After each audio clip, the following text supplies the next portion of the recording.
Heyo, EC here, and I know I've got some stacks of DS games here. I understand people who have seen this video talk like, oh, I wonder how many games this guy's got. 53. We're going to go over all the games in this collection, but first I want to show you off the console I've got, right? So for those who don't know, this is my original DSi from like 2009, like when I was like 6 years old. I got this. It's obviously the original console. It's not got the original stylus. It's got like this little white one, because obviously this DSi is in black, obviously. But yeah, I mean, this was my first console that I had myself, so that's actually quite nice to, you know, it's nice. I kept it in my collection. You know, I've had many things come and go in my collection over the years, but this is obviously something I kept on to because it's got a lot of memories for me. So we're going to go over the games in my collection. We've got 53 games. I'm going to start by going over the loose games because I've got 4 loose games. And they are Ben 10 Protector of Earth, Pirates of the Caribbean at World's End, Peppa Pig the Game, and TMNT. TMNT was probably my favourite game on DS growing up. Obviously, I know it's very different to the PSP version, but, you know, it was fun, and it was based on, I was going through a huge turtle phase at the time. I loved Ninja Turtles. It's the biggest thing for me, so that was obviously my best game at the time. So I'm going to go over all the games. I will put a preference here. Not every game you've seen me do a short on. I actually still have my collection. Some games I have, you know, sold. Some games I have given to my cousin, our gamer 2014, who obviously is also a DS and 3DS collector. This is also only exclusive DS games. I'll make a whole separate video for 3DS stuff. So we're going to start at the top with Legend of Zelda Phantom Hourglass. Obviously, this is one of the more divisive Zelda games, to say the least, because obviously you have to control it with the touchscreen.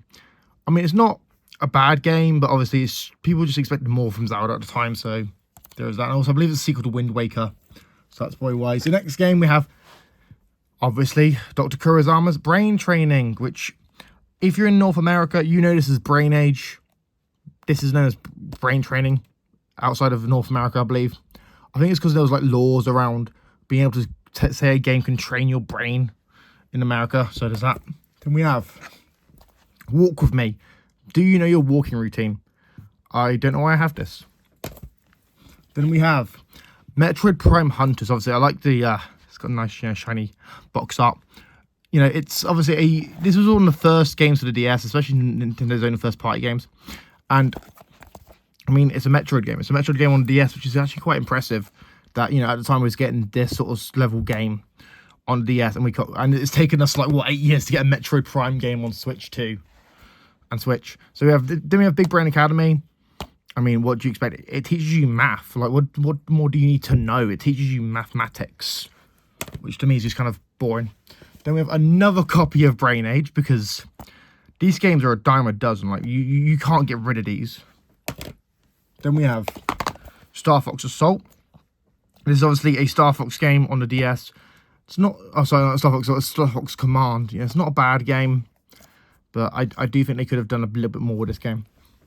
Then we have Golden Balls, which obviously is one of my more recent games I've added to my collection. I mean, yeah, it's based on a British TV show. What do you expect? It's going to be weird. Then we have Lego Star Wars 3, which is based on the Clone Wars TV show. I believe they only did the first 2 seasons of the Clone Wars TV show. I'm not entirely sure, because this was like 2013, so Clone Wars would have been out for about 3-4 years. So, I mean, it's what it is. If you like Star Wars The Clone Wars, it's definitely, you know, a Lego game for you. Then we have Lego Ninjago Masters of Spin... Lego Ninjago the video game, which is basically Lego Ninjago. I believe this is based on the first season of the show, before they had all their, like, the powers within themselves. I haven't kept up on the lore of Ninjago for a long time. All I know is at the time they had, like, golden weapons that gave them their powers, and now they don't have that, apparently. So then we have 100 Classic Book Collection. I mean, yeah, you can read on this thing. Like, what more do you need? You can read on the DS. This is, like, during the era before, like, we had, like, iPhones and iPads and stuff. So then we have Lego Battles. This is basically a strategy game which unites some classic Lego themes, which, sadly, you can't actually collect these themes anymore. These themes aren't being produced anymore, which is kind of annoying. You had Pirates, Kingdoms, and you had, obviously, you had Space. Then you have Ben 10 Alien Force, which, by the way, this is not the only Ben 10 game I have complete and boxed. I have another one in this collection somewhere, so when we get to that, we'll get to that.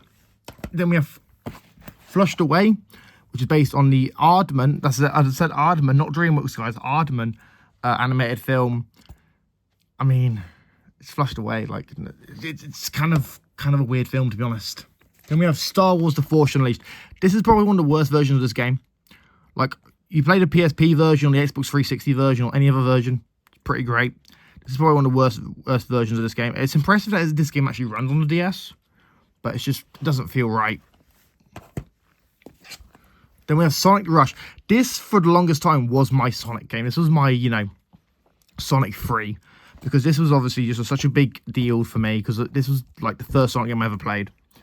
And it's, something that stayed with me for a long time. Because, obviously, it's Sonic Rush. And it's just a fun, enjoyable game.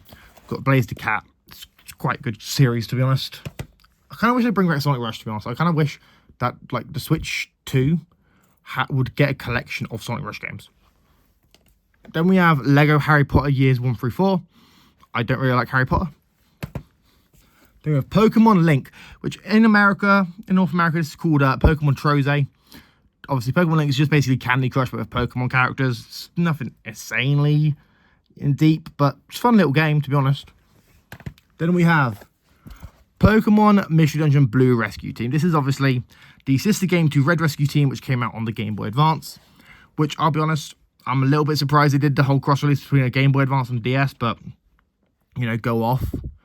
This is, this was remade for Switch as well. There's a Switch version, which has basically both Red Rescue Team and Blue Rescue Team remade. It's called called Pokemon Mystery Dungeon Rescue Team Deluxe.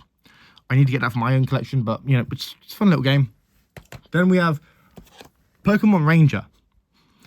See, this was the game that destroyed people's touchscreens because you just had to keep tapping, hope it didn't, damage your screen with all the stylus and stuff. Because you had to circle all the Pokemon. Then we have Pokemon Black. Probably the rarest game in my DS collection. It's Pokemon Black, like, it's one of the best as well. I'm surprised they haven't remade it, to be honest. Like, they seem to remake a lot of Pokemon games, so I'm surprised they don't remade that one. Then we have Pokemon Dash. See, this should be considered a war crime at this point, because not being funny. Like, it's Pokemon Dash, and it's only got Pikachu. It's, false advertising, so I'm going to sue. I know it's been like 20 years, but I'm going to sue. They have Pokemon Mystery Dungeon Explorers of Time. The follow-up to Mystery Dungeon Red and Blue Rescue Team. I mean, it's cool. It exists. Then we have Guitar Hero On Tour. Right, funny story about this game. I can't actually play this game on my DS. This is a DS Lite and original DS game where you have to have the Game Boy Advance slot to actually play this game. But I saw this in one of my local game shops and I thought, I want this because it looked kind of cool. So I bought it and then I realised I couldn't play it. Then we're going to move on to the next load of stacks. So we have Club Penguin Herbert's Revenge. And you see it's got a Disney sticker on it because, I didn't take these stickers off back in the day and it's actually on the paper artwork. Oh. So this is basically a minigame collection of a story. I mean, it's Club Penguin. Like, Club Penguin was huge back in the day. It was like the best game ever, and then Disney just kind of ruined it. Then we have Phineas and Ferb. Many people don't realise that Phineas and Ferb was actually airing around the same time as the DS was on the market. It's actually kind of weird. This show went on for 15 years, not 15 years. It went on from like 2000, I think it was like 2008, 2009 to 2015. Then it ended, and then they brought it back because they just can't let a good thing go to sleep. And Disney just milked that show anyway. Then Spyro Dawn of the Dragon. This was during Spyro's Dark Age. Like, no one really cares. Like, it is part of that Dark Age. Then we have Cars. Because, it's very self-explanatory what this is based on the title. It's a minigame collection, obviously. Then we have Star Wars The Clone Wars Jedi Alliance. I'll be honest, I've watched all of the Clone Wars episodes. I have no idea what's going on with this game. To be fair, I did watch Clone Wars like a few years ago, so. We have The Incredibles Rise of the Endminer. I have this both on the DS and on the Game Boy Advance. It's SLW. So someone put SLW on this, so someone's obviously signed it. So hopefully that person's a celebrity and I can sell it for millions of dollars in the future. Then we have Art Academy, because it's Art Academy, one of the most iconic Nintendo series that is very underrated and should have gotten a game on the Switch, because if not, I'm very disappointed because of that. Then we have Nintendogs, Dalmatian and Friends. There's like 4 different versions of this game, okay? So you just kind of had to just pick one with a dog you liked. Then we have SmackDown vs. Raw 2008. Obviously, this copy is not in good shape. This wasn't mine. This was my brother's, but I kept it. So yeah, WWE game now. Then we got more brain training because apparently the first game was not enough. And this is going to stack. Then we have my cooking guide because at one point I thought I was Gordon Ramsay. Then we have Kingdom Hearts 358 over 2 days. I mean, this is Kingdom Hearts. Like, what do you expect? This is one of these Kingdom Hearts spin-off games. Yeah, I got this discount for my birthday. Then we have Ben 10, Protector of Earth, because it's Ben 10. Ben 10 used to be like the biggest thing for me. Not even for me, like for my friend group. So many people love Ben 10. So I kind of like got Ben 10 games to try and fit in, and obviously I never really liked Ben 10. Then you have Need for Speed Pro Street. It's Need for Speed game on DS. What do you expect? Then we have Indiana Jones and the Staff of Kings because, you know, LucasArts was feeling funny that day.